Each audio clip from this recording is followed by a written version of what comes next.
Hello everyone, আজকের ভিডিওতে তোমাদের সবাইকে স্বাগত। আজ থেকে আমরা শুরু করছি ফটোশপের complete beginner course.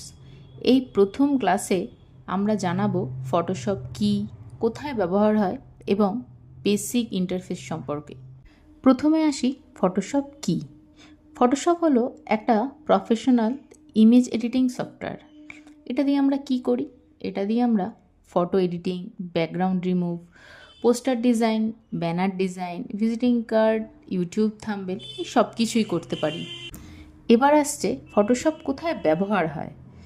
Photoshop graphic design, photography, digital marketing, printing work, social media content creation সব কিছুতেই ফটোশপ জানা খুব দরকার। এবার আমরা ফটোশপের ইন্টারফেসটা দেখে নিই।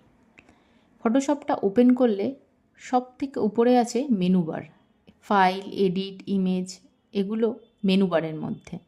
তারপরে এই বাঁদিকে আছে tool bar, move tool, brush tool, crop tool এগুলো আছে টুল বারে। এবার এই ডান পাশে এটা হচ্ছে লেয়ার প্যানেল। এটা ডান পাশেই থাকে। ডিজাইনের সব কিছু আলাদা আলাদা লেয়ার এখানেই দেখা যায়। ফটোশপের জন্য লেয়ার হচ্ছে সব থেকে ইম্পর্ট্যান্ট জিনিস। এবার আসি নিউ ডকুমেন্ট কিভাবে খুলবে, চলো দেখে নিই। এই যে ফাইলে গিয়ে নিউ, তারপর হাইট সেট করবে, যা সাইজ সেটা দেবে।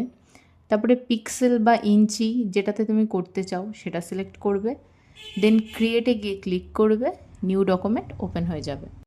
আজকের মতো এখানেই শেষ করছি ছোট ভিডিও করে।